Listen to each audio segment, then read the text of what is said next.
What's going on, everyone? My name's Eric, and today on the channel we're going to be taking a look at a pretty wild and extreme guitar here. This is a BC Rich WMD Warbeast, and it is a combination of two different body shapes that BC Rich makes. We have the top half here is taken from the Beast, and the bottom half here is taken right from the Warlock. Cut it in half, you put it together, and you get the Warbeast.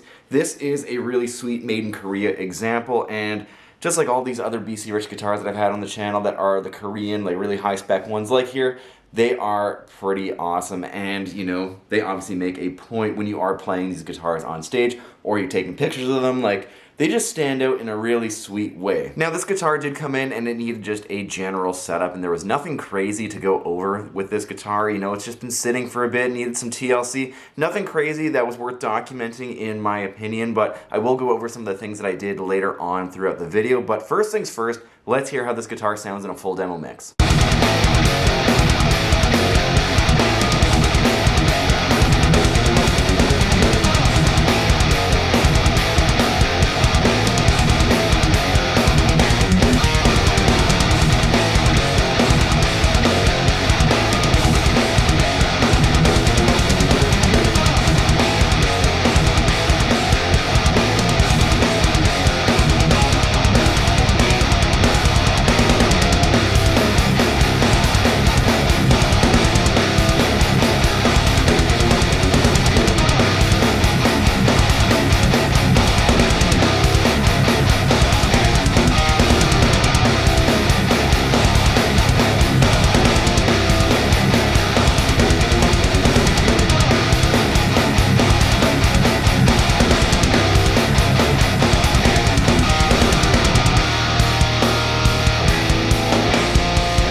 And that was the BC Rich Warbeast WMD in a full demo mix. The guitar went straight into my interface, and I was using the Fortin NTS plugin from Neural DSP. And that is pretty much it. No other crazy bells and whistles. So now let's learn a little bit more about the BC Rich Warbeast. Again, this is a Korean model. This is made in one of these South Korean factories. This is not in the World Music Plant. This is the high-spec BC Rich guitar that we've all come to love from the import line here. And as I've said in the past, these high-spec Korean-made BC Rich guitars are just fantastic, and especially if you can get them at a deal, they are totally worth it if you're looking for something this extreme and something that, you know, will separate you from the rest if you're looking for a crazy metal-focused guitar. So now let's get to some specs and features on this BC Rich Warbeast guitar. This guitar has a mahogany body that is paired up with a maple neck through construction on here. So what that means is that the neck goes all the way through the body here, and then the two sides of the body are then glued to that neck, and there you have a neck through guitar. I've had a few neck through guitars in my life, and this one is no different in terms of the upper fretboard access and the ease of playing up here. It feels really great, and the guitar does sound really great as well. Very simple electronics layout here. We got the output jack right down here. One volume, one tone, three-way toggle selector to go between the two pickups.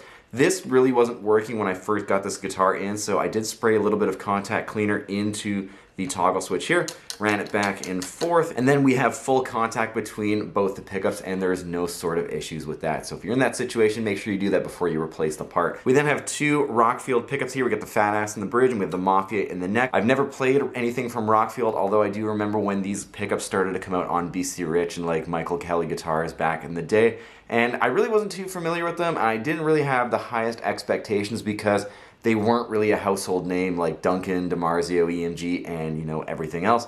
But I'm really excited to try them now and just see what they're all about and just see how they are like many years later, since I don't know if they're really around or if people are even using them anymore. But if they are, let me know down below. Going down to the bridge here, we have maybe the coolest part of the guitar is that this has an original Floyd Rose bridge on here. A lot of these high-spec import guitars might have like a license by Floyd Rose design, but it's pretty sweet that BC Rich went the extra mile and put the real deal on here too, and feels great, operates really well, and there's a giant block in the back as well, so I'm sure this guitar is going to sound great plugged in.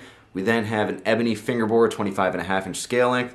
On this guitar, 24 nickel frets, and This is before the day of stainless steel frets being so common, so this just is what it is. There's nothing wrong with nickel frets. We then have regular side dots on this guitar as well, no lumen lays. Again, that was not a standard production feature until, many, many years later. This guitar also has no inlays on the fretboard here, which again gives it a really sick look, a really stealthed out look. I've always loved the stealthed out, no inlays look on these guitars, especially with ebony fingerboards like what this guitar has here. It just looks really good. And also the cut of ebony that's on this guitar is really nice as well. There's no cracks or anything like that. There's no crazy streaking. Like, it's really solid. It looks really, really good. Floyd Rose locking nut right up at the top here. We then have real Grover tuners. And to round out this guitar, like, this red pinstriping just looks so sick. And I don't know, maybe that's like young me speaking, when I first saw this guitar and the other crazy BC Rich guitars in the music store, but like, I don't know, it seems like it's maybe a product of its time, maybe it's timeless. I don't know, but you let me know down below in the comments, but personally, I think this guitar still looks sick all these years later after it was released. And last but not least, it goes without saying that this guitar has been strung up with strings from today's sponsor, the String Source. If you're unfamiliar with the String Source, they package all of their guitar strings as balanced tension. So what that means is that all the strings from the high E all the way to the lowest string on your guitar, regardless of how many strings it has, is going to be set up for the optimal tension for that exact tuning and the string height and the tension that you want on your guitar. Today I'm using the Ruby standard set, and that is a 12 to 56 set, and I've set this guitar up for C standard, and I'm gonna be honest that this guitar feels fantastic in C standard with those particular gauges. And I will say that after throwing these strings on, I legitimately did not have to intonate the guitar because the strings were already intonated. And again, that is something that's going to save you a ton of time on top of all the strings feeling so great when you play the guitar. They're going to hold tuning really well because they are perfectly calculated for the optimal tuning and for the optimal string tension to get you playing the best that you can. So go ahead and click the link down below in the description and in the pinned comments to check out String Source guitar strings and use my discount code, which is going to be linked down there as well, to get 10% off your order from the String Source. And that's going to do it for the specs and features on this guitar. Let's plug it in and let's hear some isolated guitar tones.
At the end of the day, I do want to say that this is a really, really sweet guitar. I was very impressed with those Rockfield pickups. Never played them before, and I was, pretty surprised at how great these pickups sound, especially with a lot of the modern equipment that we have today. Like, again, if you're going to buy this guitar, like, you probably won't have to change the pickups out even if you've never heard of Rockfield. Like, these pickups do sound really great. I really like this neck pickup as well. It has a lot of great tones for lead playing and cleans. The bridge pickup does sound really big as well, and I think a lot of that is in conjunction with the bridge and the actual original Floyd Rose block as well. It's a really great pairing of hardware with the neck through construction, and yeah, it's a really resonant, really chunky guitar. This guitar is much easier to live with given it is a combination of two BC Rich shapes. The Warlock is pretty easy to live with in terms of a pointy guitar, but when I had the Beast on this channel here, like, that guitar was absolutely huge, and I will say using the top half of the Beast here on the Warlock, like, it just makes it way easier to live with, and I think this just kind of looks sweet as well. It's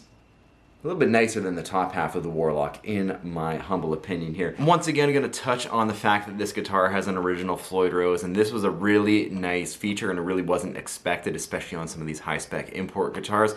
This was a really easy bridge to set up. I have a full tutorial on my page as well if you want to see how I did that in a bit more detail and all the things that I do to get my Floyd Rose equipped guitars playing as best as they can. I love the stealth look on the fingerboard with no inlays. Like, that just looks sweet as well. We have the Son of Beast headstock on this guitar. This guitar looks really great. It's weighted really well. It sounds great. The neck is very comfy. It's a gloss finish as well. It might get a little sticky if you are playing it a lot. So you do have to wipe the neck down and kind of clean it a good amount just so it is easier to play. If you are looking for one of these guitars, they might come with a good amount of dents, and that's just kind of the nature of the Beast with a pointy guitar. If you do find one of these guitars and they are mint and they are a good price, and if you want it, you might want to snag it up, because a lot of these mint BC Rich guitars are going for good money, because it's really hard to find a mint pointy guitar, especially one that's so well built and well spec'd like this one here. But yeah, I got nothing negative to write home on this guitar. Sounds great, feels great, really well spec'd, and if you want one, you really should jump on it. And that's going to do it for today's video, checking out the BC Rich Warbeast here. And once again,